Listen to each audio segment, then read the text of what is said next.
보입니다. 네, 발표 진행하도록 하겠습니다. 저는 이제 필드 섹션이랑 그 이미지 프로세싱 어떻게 했는지 발표를 진행하려고 했고요.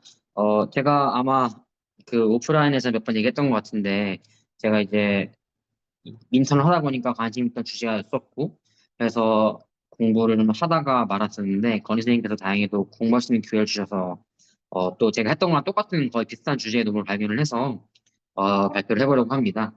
그래서 다음과 같은 되게 그 직관적인 제목의 논문이고요. 그래서 딥러닝을 통해서 그 필 아이덴티피케이션 오토매틱하게 해보고 싶다 이런 얘기였습니다.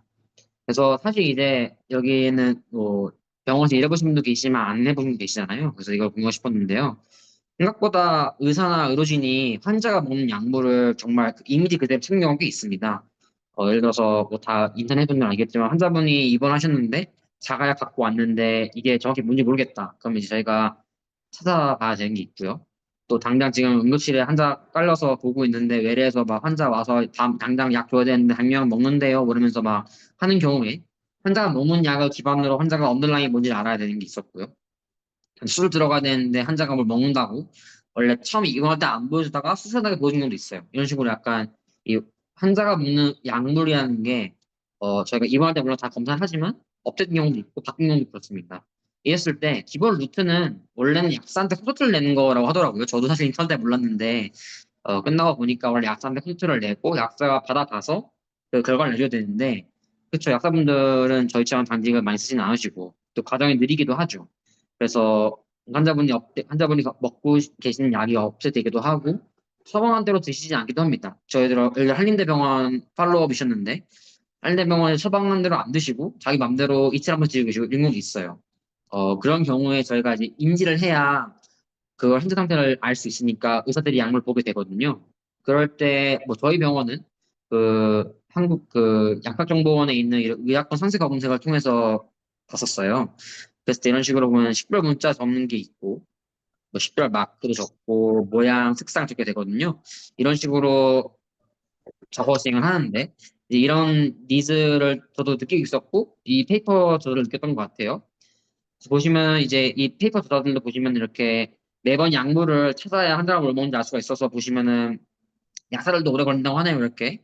20시간, 그 한 달에 20시간 정도 찾는데 오래 걸리고 4분의 1 정도는 잘 모르겠고 그다음에 양호처럼 환자분들이 복약 지도를 안 따르기 때문에 매번 드시는 약물을 자주 검사를 해야 된다.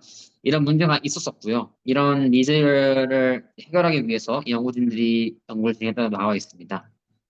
그래서 보시면은 2016년도에 또 이런 피드 리코그니션 테스트가 있다고 하더라고요. 7,000개 이미지를 넣어서 1,000개의 피드를 아이덴티피케이션 하는 연구가 있었는데 보시면 이런 식으로 뭐 다양한 방법이 있었고 CN도 쓰고 뭐 피라미드 같은 거 쓰고 싶다고 했는데 가장 중요한 거는 이 연구들이 대부분 리얼타임 그러니까 찍자 보자마자 알 수 있는 디텍션에 수로 맞춰가지고 애큐러시가 안 떨어졌다는 점 그다음에 그 자체가 제너럴하지 않았다는 점 그러니까 이제 여기서 주장하는 바로는 한국 약품뿐만 아니라 외국 약품을 봤을 때도 알아봐야 되는 거 아니냐 이런 얘기였거든요.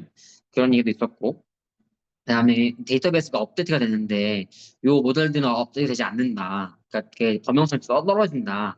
이런 단점들을 이야기를 하면서 그런 연구의 이 필요성을 얘기를 많이 했습니다.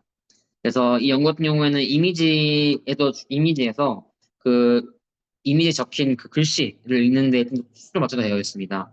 왜냐하면 이제 그런 캐릭터가 정말 중요한 역할을 한다고 나와 본인이 써놓기도 했지만 뭐 제가 추가 설명을 더 하자면은 저도 이제 그런 문제점을 인식하고 강사분께 한번 여쭤본 적이 있었거든요. 도대체 어떤 방식 쓰느냐. 제일 중요한 거는 모양이랑 색깔, 그 다음에는 글씨라고 이러더라고요. 글씨가 제일 스페시픽하니까요. 그런 얘기를 하면서 이제 중요했다. 그다음에 이 연구의 연구진이 얘기하기에는 그전 연구들은 대부분 그래스케어 트랜스포메이션이나 라이팅 컨트롤이나 노이즈 리무버를 통해서 글씨를 읽으려고 했는데 그렇게 하다 보니까 클래스 이뮬러스 해결을 못했다고 합니다. 이제 뭐 직관적으로 또 하얀색 동그란 게 제일 뭐 결론적으로 제일 많긴 하거든요. 두 번째로는 이런 글씨를 읽을 때 글씨가 되게 헷갈린다는 거였습니다. 그 기계가 읽기에는 미호나 MCB는 똑같이 보이지만 대부분 약물들 MC로 적히긴 하거든요. 그런 식으로 헷갈리게 있고, 그 인식이 안 되면 결국 그 서칭되는 글씨가 달라지니까 문제 생긴다. 그 다음에 뭐 항상 나오는 얘기지만, 약물들은 업데이트가 매년 뭐 매 달 되는데, 그걸 반영할 수가 없다라는 문제를 제기하였습니다. 물론 그전에도 뭐 이제 임플리멘트를 한 거를 더 하려고 한 게 있었지만 여전히 뭐 레스트넷 썼을 때 효과가 좋지 않기 때문에 좀 더 이제 더 보완이 필요하다는 했었고요. 그래서 이 페이퍼 같은 경우에는 그 캐릭터를 읽는데 좀 많이 뒀고요. 그다음에 거기다가 이제 그걸 읽을 때 가장 중요한 거는 그걸 컬렉션하는 문서 방식이 중요했습니다. 좀 긴데 뒤에 이런 그 아이텍 갖고 있거든요. 그래서 이미지를 받으면 이제 거기서 글씨를 읽는 거를 컬렉션하는 게 제일 이어서 좀 중요했던 거고요. 실제 레코너션으로는 이런 모양이랑 색깔, 그다음에 이런 종류를 넣었습니다. 해가지고 컬렉션이 된 얘를 넣어서 시뮬러티 메저먼트를 계산을 하고 랭킹을 계산하였습니다. 그래서 사진을 봤을 때 처음에는 먼저 글씨가 있는 걸 알아야 되니까 디텍션 모델로 욜로를 썼고요. 그다음에 그 글씨를 레코그니션을 하고 그 이외에 다른 모양이나 색깔을 또는 그런 이제 다른 피처를 알기 위해서 레슨넷 31도 또 나와 있습니다. 여기서 초점을 둬서 말했던 것은 컬렉션 모델, 그래서 RNN 베이스 캐릭터 레벨 랭귀지 썼다는 거였는데요. 그래서 이런 코디네이션, 캐릭터의 코디네이션이라든지 뭐 그다음에 나머지 쉐입과 컬러, 이렇게 앞에 나오는 피처들을 대상으로 그걸 사용을 해서 이제 그 캐릭터 레코니션을 맞추려고 했다라는 게 포인트로 나와 있었습니다. 그래서 이제 여기서는 한국 거랑 미국 거, 그래서 보면 뭐 번역이 되긴 하지만 그 약학정보원인 정보랑 그다음에 National Library of Medicine인 정보를 사용을 해서 검사를 진행하였는데요. 이런 아키텍처를 통해서 어, 인피니트 컬렉션을 사용하는 방법에 노버티였고 또 뒤에 시뮬러티 메저링에서도 뭐 강조를 두고 있습니다. 그 두 가지가 강조가 된 방법이었습니다. 그래서 데이터베이스 구축할 때는 이런 식으로 한국에서는 이만큼 84.7%의 피를 사용을 하였고요. 이 중에서 뭐 몇 개는 이제 테스트 사용하고 트레이닝 사용했습니다. 나름 의외였던 거는 비중이 생각보다 트레이닝이 낮아가지고 좀 의외였었고요. 그다음에 미국도 사용을 해가지고 이런 식으로 25점 이 정도는 이제 사용을 하였고 그중에서 74.7%는 테스트를 사용했다 나와 있습니다. 그래서 처음에는 글씨가 있는 걸 확인을 해야겠죠. 사진을 보시면 이게 이런 식으로 정보가 진행되는데 인풋된 데이터가 약학정보원이나 LLM에 올라와 있는 이미지를 사용을 했습니다. 그래서 프론트가 백에는 이 정보를 사용을 하였고요. 거기서 먼저 이렇게 그 어디에 글씨가 있는지 체크해주는 그런 걸 사용을 했습니다. 그래서 욜로를 사용해서 욜로 사용해서 어디 글씨가 있는지 확인을 하고요. 글씨가 있는 거 확인을 처음에 지정을 해주기 위해서 바운님 박스 사용돼 나와 있습니다. 그 다음에는 이제 shape과 color, form을 이제 따져가지고 그거를 이제 피처 여기 보시면 레슨에 사용하는 피처를 사용을 한 건데요. 그래서 폼 같은 경우에는 지금 보시면은 이 폼이 다양하게 있지만 여기 폼이 다양하게 있지만 태블릿이냐 넌 태블릿이냐 이 두 개만 사용 나와 있었고요. 그래서 두 개의 태블릿 캡슐만 나와 있었고 쉐입스랑 컬러는 보여줬던 그런 쉐입과 컬러로 나와 있었습니다. 그것들에 대해서 이제 이미지가 들어간 히든 레이어에 대해서 이렇게 쉐입과 컬러 포맷을 나눠가지고 계산을 했고 플러스 펑션으로 다음과 같이 계산했도 나와 있었습니다. 그다음에 이 중요한 거는 그 캐릭터를 받아들인 그거였으니까요. 시퀀셜 컨텍스트를 사용할 때 있어서 그래서 여기서는 이제 그 각 색깔과 모양이 있을 때 다음 게 뭐가 나와야 되느냐 계산했었고 그다음에 여기서는 중요한 게 얼마나 멀리 있느냐 계산이 나왔었습니다. 그래서 이런 코렉션이 중요했었고 그때 코렉션 할 때 웨이트 어떻게 됐냐면 지금 예를 들어 T에 대한 예를 들자면 T의 2D 코디네이션 X랑 Y를 잡고 그다음에 인풋 벡터에 대해서 이렇게 합쳐서 이렇게 장을 같은 계산을 했었거든요. 타겟에 대해서 얼마나 이제 몇 개 인풋이 겹치느냐랑 얼마나 바뀌어야 가까워질 수 있느냐. 이 두 개가 상황에 나와 있었습니다.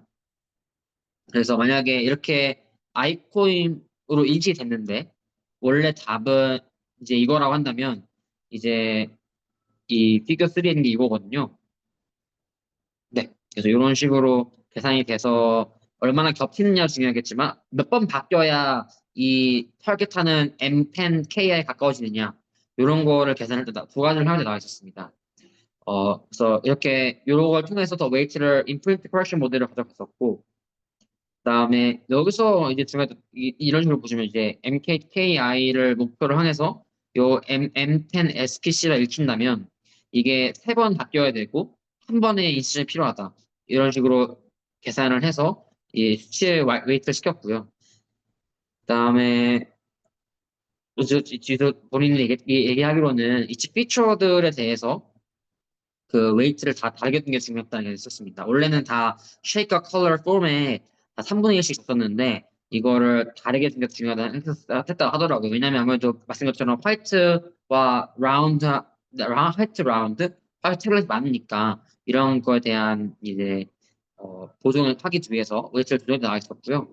그다음에 여기서 결국 이제 그 패밀리 매칭을 할 때 몇 개가 맞았느냐. 예를 들어 스퀘어 오렌지 타블렛일 때 뭐 스퀘어 핑크 타블렛으로 오면은 3분의 2만 맞았다. 그다음에 트라이앵글 오렌지 캡슐로 왔을 때는 3분의 1 맞았다. 이런 식으로 이제 얼마나 가까운지를 랭킹을 매긴 거죠. 이렇게 해서 진행해 나가 있었고요. 이런 인플 같은 경우에는 두 가지. 그래서 말씀드린 것처럼 edit distance와 number overlapping character 해가지고 두 가지를 통해서 웨이트를 나와 있었습니다. 그래서 여기서 뭐 이제 연구가 주장하기에는 여전히 그런 캐릭터가 제일 중요했다. 그 글씨 그 양으로에 적힌 글씨를 읽는 게뭐 가장 중요하다 이런 얘기가 많이 있었고요. 그래서 뭐 이런 예시를 들어줬습니다. 타격 원에 이런 게 들어왔을 때 이런 식으로 계산할 수 있다. 그래서 이런 웨이트로 봤을 때 지금 어 스퀘어 오렌지 타블렛 M10KI 정답에서 가장 가까운 게 이 친구다. 왜냐면 MKK가 같기 때문에 이런 이야기를 들어줬습니다. 결과론적으로는 보다시피 뭐잘 됐다가 결론이고요. 보다시피 어, 이렇게 MFDS와 LLM에서 85.65 정도의 액큐러시를 보이고 LLM에서는 74좀 잘 풀면 괜찮은 수준이라고 주장하는 것 같고요. 그다음에 특히 랭귀지 모델을 사용해서 이렇게 그 캐릭터를 읽었을 때 더 효과가 좋다는 얘기를 하고 있습니다. 그다음에 어블레이션 서팅에서 뭐가 제일 중요했냐 보시면 그 인프린트가 제일 중요했다는 걸 알려주고 있습니다.